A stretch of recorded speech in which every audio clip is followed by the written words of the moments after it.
मौर्यकालीन भारत या पाठाच्या आता आपण पुढच्या विभागात प्रवेश करतोय. चला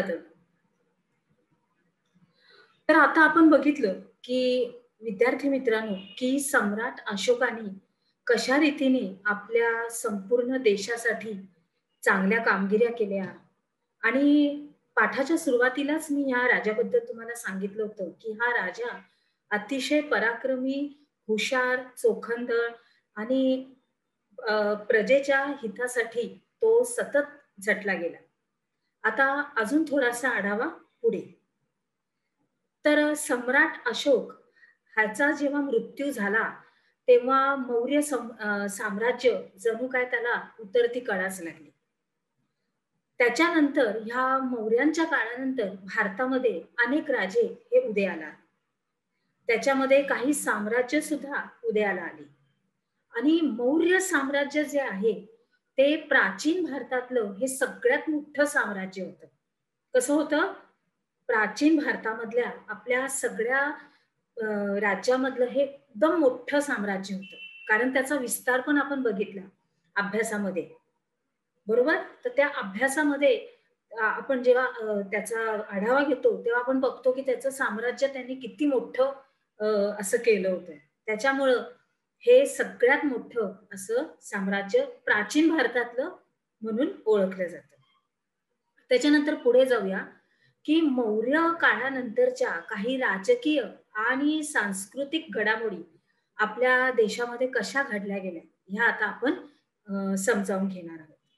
चला तर मग तुम्हाला थोडीशी माहिती पण आपण बघूया आणि ही माहिती आपल्या पाठ्यपुस्तकामध्ये सुद्धा आहे आणि मी जे शिकवते त्या उपक्रमामध्ये सुद्धा मी त्याचा समावेश केलेला आहे.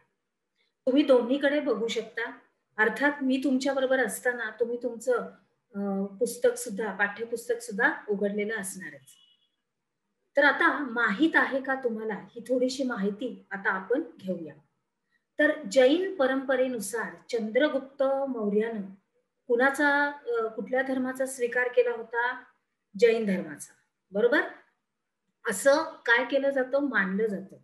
मग आयुष्याच्या आपल्या या शेवटी त्यानं काय केलं? तर राजपदाचा त्याग केला आणि उरलेलं आयुष्य तो कर्नाटकातील श्रवणबेळगोळ येथे राहिला आणि मग त्याच ठिकाणी त्याचा मृत्यू झाला. त्याच्यानंतर आपण अजून एक थोडीशी माहिती घेऊया की विशाखा दत्त हा जो संस्कृत नाटककार होता त्यानं मुद्रा राक्षस हे नाटक लिहिलं आणि त्याच्यामध्ये त्यानं धनानंदाचा नाश करून चंद्रगुप्त मौर्यानं स्वतंत्र अशी सत्ता कशी स्थापन केली होती हे त्याच्यामध्ये सगळं या कथानकामध्ये उलगडलं गेलेलं आहे. आणि या कथानकामध्ये चाणक्य कोण? आर्य चाणक्य किंवा कौटिल्य यांच्या योगदानास विशेष असं महत्व प्राप्त झालेलं आहे. आलं लक्षात? चला तर पुढे जाऊया. अजून एक गोष्ट आहे, भारताची राजमुद्रा. आता आपण बघितलं की भारताची जी राजमुद्रा आहे ती अशोका जो आपला राजा होऊन गेला त्याचे ते 3 सिंह आठवलं ना?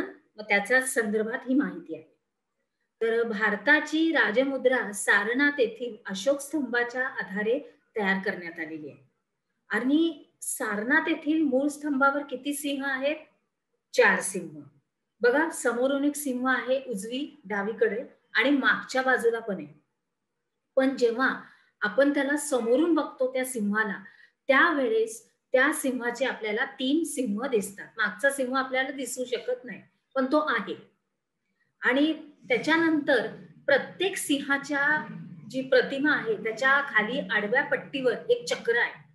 बघा, नीट तुम्ही बघितलं तर तुमच्या बरोबर लक्षात येणार आहे.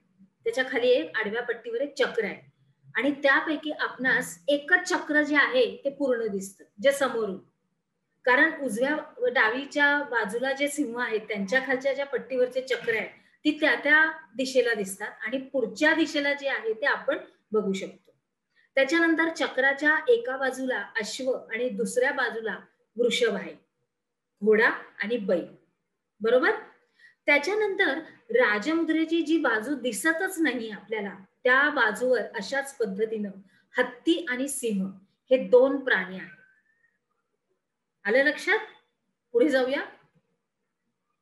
आता इथं आहे बराबर येथील लेण्याचं एक चित्र. बघा किती सुंदर त्याच्यावरचं कोरीव काम आहे. त्याच्यावरचं संपूर्ण ते पट्टी कशी चांगल्या रीतीने त्यांनी कोरलेली आहे आणि सगळं हे दगडामध्ये कोरलेलं आहे त्या कारागिरांनी. आलं लक्षात? पुढे जाऊया. आता आपण काय शिकलो? विद्यार्थी मित्रांनो, इथं तुम्हाला मी जोड्या जुळवा हा एक प्रश्नाचा अ, दिलेला आहे.